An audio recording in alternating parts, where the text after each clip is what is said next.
The all-new 2019 Ascent 3-row crossover is the largest vehicle Subaru has ever built, and it's designed just for Americans. Ascent won't arrive until next summer in the US and Canada, but it received a huge jump in shopper interest from the LA Auto Show. According to a report from Jumpstart Automotive, the new Subaru Ascent family hauler was one of the new vehicles getting a big lift from its debut. Subaru chose to unveil the all-new 2019 Ascent at the LA Auto Show that ran from December 1st to 10th at the LA Convention Center, and it paid off big for the Japanese automaker. Consumers could get a good look at it and even sit inside. According to the report, new data shows auto shows are having a bigger impact on consumers shopping than in the past. Jumpstart says auto shows are now less about concept cars that rarely make it to mass production, and more about showcasing technology and innovation found in cars that are available to consumers. Subaru Ascent gets a 107% boost.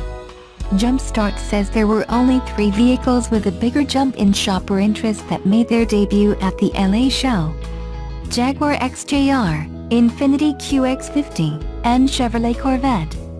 The all-new Subaru Ascent family hauler had a 107% lift in share of shopper interest from October to November. That's a big lift for the brand, as they will sell it only in North America. The Detroit News said the new Ascent was one of the 10 best new vehicles on the floor. Shoppers who attended the LA show got a good look at Subaru's new flagship all-wheel drive vehicle, even though it won't be in showrooms until next summer. They could check out Ascent's standard EyeSight driver assist technology, X Mode, 8.7 inches of ground clearance, and its 72.6 cubic feet of cargo carrying ability. Inside, shoppers saw 19 cup holders, 4G LTE Wi-Fi, 8 available USB ports, heated and ventilated front seats, rear seat climate control, and second and third row sunshades at the show. Other vehicles getting a big jump in shopper interest from the December show were the Lincoln MKC, Mercedes CLS Class Coupe, Hyundai Kona, Mazda 6, and Jeep Wrangler. Ascent will compare favorably in size and V6 power to Ford Explorer, Honda Pilot, and even the Chevy Tahoe. The new 2019 Subaru Ascent will be built at the Subaru Indiana Automotive, SIA, plant in Lafayette, Indiana, alongside stablemates Outback, Legacy, and Impreza models.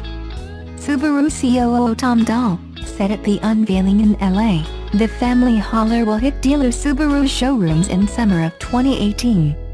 Subaru expects it to be a big hit with families, and the new 3-row crossover just got a huge lift from the LA Auto Show.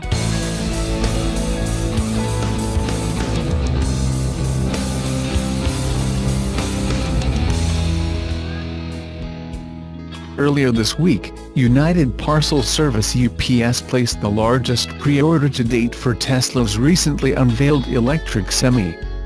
The $180,000 vehicles won't begin production until 2019, but that hasn't stopped companies like Budweiser, Pepsi, and Walmart from dipping their toes in the EV pool. The rationale for UPS is similar to that of others who have invested in any type of alternatively fueled vehicle. It feels the fuel savings will help lower the total cost of ownership per truck while reducing its overall carbon footprint. The autonomous features that will be incorporated into the Tesla Semi could also help improve route safety and improve delivery times. UPS reportedly provided Tesla with data on how its current fleet functions in order to obtain a comparison against projections for the EV. Even though the 125 vehicles represent nearly 1/3 of all Tesla pre-orders, these vehicles will still be considered a sort of test fleet for UPS as it works out the logistics of incorporating charging stations. UPS represents equal parts opportunity and challenge for Tesla. While there is tremendous room for growth, UPS also uses vehicles running on natural gas and propane. So, in addition to competing against a growing number of electric semi-providers from industry behemoths Navistar, Volkswagen, and Daimler, as well as startups like Nikola and Thor Motors, They also have to contend with the efficiencies and environmental benefits of other non-traditional fuels. Including the UPS order, Tesla now has an estimated 410 pre-orders for their electric Semi.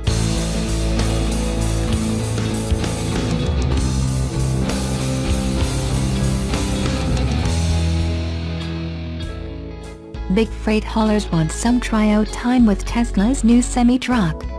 Orders are trickling in for the sleek vehicle, unveiled in mid-November.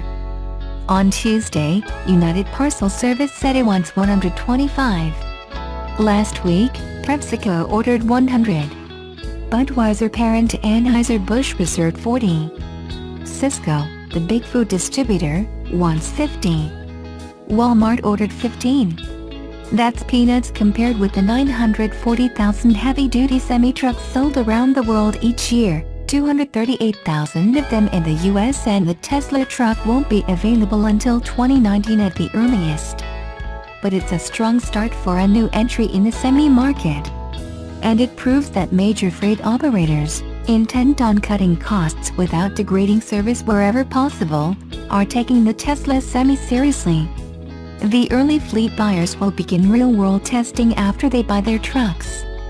Much of the testing is likely to take place in Nevada. Tesla's battery factory is there. Nevada state law encourages semi-truck experimentation on public highways and freight distribution points. The state in a way that makes a 300 to 500 mile range workable. For example, Walmart runs a huge distribution center, one of its largest, in Sparks, Nevada, right next door to Tesla's Gigafactory. Tesla is certain to use the Tesla Semi to deliver batteries to the Fremont Auto Assembly plant. Rather than deadhead back with an empty load, those trucks could stop at the Port of Oakland and carry freight to Walmart in Sparks. PepsiCo runs a big bottling plant in Las Vegas. Interstate 15 runs 420 miles to Salt Lake City, most of that through Nevada. It provides a real-world proving ground for Tesla's truck, which the company claims can drive 500 miles before recharging. Because trucks will roll between distribution points that lie within that range, they can recharge while parked at fleet-managed lots overnight and get maintenance when they need it. Fleets that work those kinds of routes are ideal for electric truck experimentation, said Greg Hirsch, Senior Vice President of Trucking and Logistics firm Daisuke in Addison, Texas. The expected cost of a 300-mile range Tesla Semi is $150,000. The 500-miler is $180,000.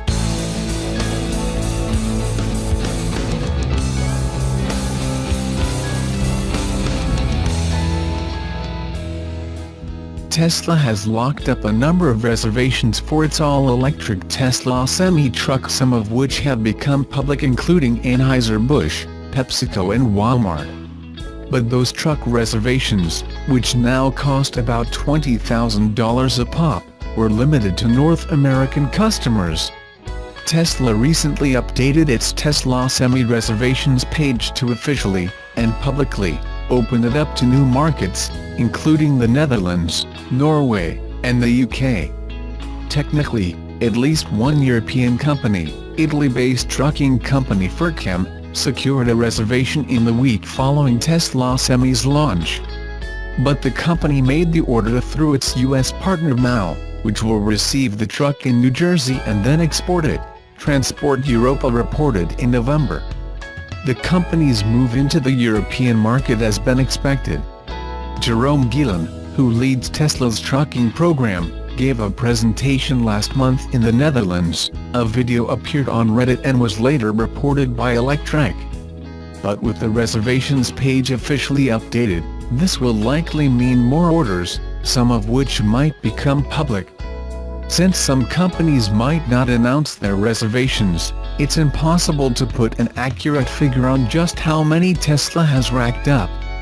But a quick calculation of the reservations that have become public, Tesla has likely collected millions so far based on the $20,000 deposit fee and the reservations that have become public. Tesla increased the deposit price from $5,000 last month. And the Tesla Semi isn't expected until 2019. There's a reason why Tesla and other companies such as Daimler, Navistar, and Nikola Motor Vying are trying to bring trucks with more tech and less, or zero, tailpipe emissions to the marketplace. Stricter emission regulations and the rise of e-commerce have created new opportunities. But the sheer size of the trucking industry is compelling enough to justify the investment. Trucks moved more than 70% of all U.S. freight and generated $676 billion in revenue in 2016, according to the American Trucking Associations. Some 33.8 million trucks were registered for business purposes in 2016. Almost 4 million of them were categorized Class 8, denoting the largest freight trucks.